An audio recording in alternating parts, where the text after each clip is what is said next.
Hello students, how are you? Today we will start our lesson number 7. Who will play with me? It means कि मेरे साथ कौन खेलेगा. It is an inspirational story. Let's start. What do you like more to study or to play? बच्चों, आपको ज़्यादा क्या पसंद है, पढ़ना या खेलना? What will happen if you spend all of your time on playing and don't study? आपके साथ क्या होगा अगर आप अपना पूरा समय खेलने पर लगा दोगे, आप पढ़ोगे नहीं, तो क्या हो जाओगे? आप पढ़ाई में पीछे रह जाओगे ना. तो आपको अपने खेलने के टाइम खेलना चाहिए और पढ़ने के टाइम पढ़ना चाहिए. Let's see what is in our lesson. This is a story about a boy who does not like to study at all. One day he meets some creature and then he changes. Why does he change himself? Let's find out. यह एक कहानी है एक लड़के के विषय में जिसको पढ़ना, जो पढ़ने को पसंद नहीं करता है. वन डे, एक दिन, ही मीट्स सम क्रिएचर, वह कुछ प्राणियों से मिलता है. एंड देन ही चेंजेस, वह और तब वह अपने आप को बदल लेता है. Why does he change himself? Let's find out. वह अपने आप को क्यों बदलता है, हम इसमें देखेंगे. अब ये लड़का कौन है? रोहित. This is Rohit. यह रोहित है.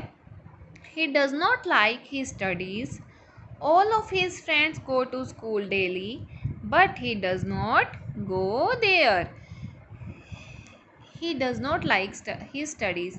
वह अपनी पढ़ाई को पसंद नहीं करता है. All of his friends go to school daily, but he does not go there. उसके जो सभी दोस्त हैं वह प्रतिदिन स्कूल जाते हैं, लेकिन वह वहाँ नहीं जाता है. He wanders here and there. One day he goes to the garden near his home. Wanders means वह घूमता रहता है, इधर उधर घूमता रहता है. वह इधर उधर घूमता रहता है. One day he goes to the garden. एक दिन वह गार्डन, अपने घर के पास, उसके घर के पास क्या है? एक गार्डन है, बगीचा है, वहाँ पर जाता है. He finds no other children in the garden to play with. वह देखता है, वह वहाँ पाता है कि देखता है वहाँ पर कोई भी बच्चा खेलने के लिए उसके साथ नहीं है. He sits on a bench under the big banyan tree. वह बड़े बरगद के पेड़ के नीचे, बड़े बरगद के नीचे क्या है? एक बेंच लगा हुआ है गार्डन में, उसके ऊपर बैठ जाता है. After some time he noticed a peacock dancing near the flower beds. कि कुछ समय बाद वह नोटिस करता है, उसको दिखाई देता है एक मोर जो क्या कर रहा है?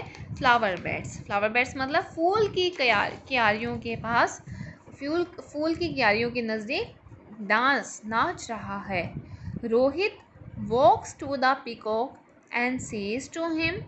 रोहित उसके पास जाता है. किसके पास जाता है? उस मोर के पास जाता है और कहता है, विल यू प्ले विद मी? क्या आप मेरे साथ खेलेंगे? The peacock says, I am busy, I am dancing, so I can not play with you. अब मोर कहता है, आई एम बिजी, मैं व्यस्त हूँ, आई एम डांसिंग, मैं नाच रहा हूँ, so I can not play with you, तो मैं आपके साथ, इसलिए मैं आपके साथ आपके साथ खेल नहीं सकता हूँ. Then Rohit meets a dog. He asked him, will you play with me? तब रोहित एक डॉग से, डॉग मीन्स कुत्ते से मिलता है. ही आस्क्ड हिम, वह उससे पूछता है, विल यू प्ले विद मी? क्या आप मेरे साथ खेलेंगे? The dog says, I am busy, I am looking after my masters house, so I can not play with you. कुत्ता कहता है, आई एम बिज़ी, मैं व्यस्त हूँ। I am looking after my master house, मैं अपने मास्टर मतलब मालिक के घर की देखभाल कर रहा हूँ। So I can not play with you, तो इसलिए मैं आपके साथ नहीं खेल सकता हूँ। He happens to see a parrot, crow, sparrow and horse. He asks them the same question, will you play with me. तो उसके साथ उसको क्या दिखते हैं? पैरेट तोता, कौआ, चिड़िया और घोड़ा, उनको सबको देखता है। ही asks them the same question, उनसे भी है ऐसा ही क्वेश्चन पूछता है। विल यू प्ले विद मी, क्या आप मेरे साथ खेलेंगे? अब वो क्या जवाब देते हैं? We are busy, we have many things to do, we can not play with you, they reply. वे उत्तर देते हैं, वी आर बिजी, हम व्यस्त हैं। We have many things to do, हमारे पास बहुत सारी चीज़ें करने के लिए हैं। We can not play with you, हम आपके साथ नहीं खेल सकते हैं। This has a great impact on Rohit, he sees to himself, all of them are busy. कि इसका क्या हुआ? प्रभाव, इम्पैक्ट मतलब प्रभाव, इसका रोहित पर बहुत प्रभाव पड़ा। उन सभी क्रिएचर्स की बातों ने रोहित के ऊपर बहुत प्रभाव डाला। ही सेज टू हिमसेल्फ, वह अपने आप से कहता है, all of them are busy, कि ये सभी क्या हैं? व्यस्त हैं। दे आर डूइंग समथिंग, ये कुछ ना कुछ कर रहे हैं। It is only I who am not working, कि यह केवल मैं ही हूँ जो कुछ भी काम नहीं कर रहा हूँ। Now I will also do my work and keep my self busy, अब मुझे अपना काम खुद करना पड़ेगा, अपना काम करूँगा मैं। And keep my self busy, और अपने आप को मैं व्यस्त रखूँगा। I will give up my laziness, मैं अपना आलसीपन त्याग दूँगा। लेजीनेस मतलब आलसीपन, और गिव अप मतलब त्याग देना। मैं अपना आलसीपन त्याग दूँगा। He returns home and decides to go to school daily, वह घर वापस आता है और डिसाइड मतलब इरादा या निश्चय करता है to go to school daily, प्रतिदिन स्कूल जाने के लिए।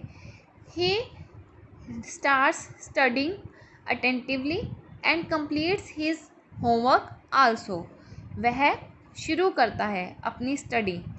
अटेंटिवली मतलब केयरफुली, ध्यान से। एंड कंप्लीट पूरा कर लेता है। हिज होमवर्क ऑल्सो, अपना होमवर्क, अपना जो स्कूल का वर्क मिलता है उसको भी क्या कर लेता है? पूरा करता है। ही स्टार्ट स्टडिंग अटेंटिवली, वह ध्यान पूर्वक अपनी स्टडी स्टार्ट करता है और अपना जो होमवर्क है, जो स्कूल से उसको होमवर्क मिलता है घर पे करने के लिए, वो भी पूरा कर लेता है। He learns his lesson regularly, वह अपने पाठ को भी नियमित रूप से याद करता है। In the evening he goes to the playground and finds his friend there, वह शाम को वह अपने क्या करता है? Goes to the playground, वह खेल के मैदान में जाता है। And find his friends there, वह अपने मित्रों को वहाँ पाता है। He plays with them for about an hour, कि वह उनके साथ लगभग 1 घंटे तक खेलता है। After returning home he takes his dinner and then revises what he studied at school, घर वापस लौटकर ही टेक्स हिज डिनर, वह अपना रात्रि भोजन लेता है। And then revise what he studied at school, और वह रिवाइज करता है, दोहराता है जो उसने स्कूल में उसने पढ़ा था। With this change in his behaviour he is now liked by everyone, उसके इस व्यवहार में बदलाव के कारण अब वह हर किसी के द्वारा पसंद किया जाने लगा था। His teachers praise him for his punctuality and his parents feel proud of him.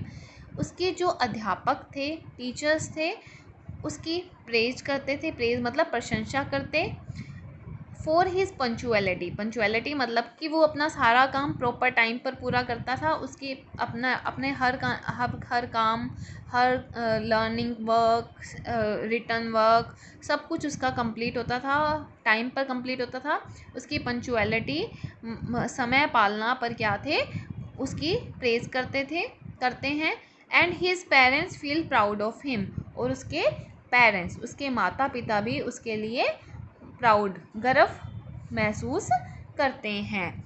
Okay, इसी तरह बच्चों आपको भी अपनी स्टडी पर ध्यान देना है, और ताकि आपके टीचर्स, आपके पेरेंट्स को भी आप पर क्या हो, प्राउड हो। Okay, I hope you will understand this lesson very well. Thank you. Have a nice day.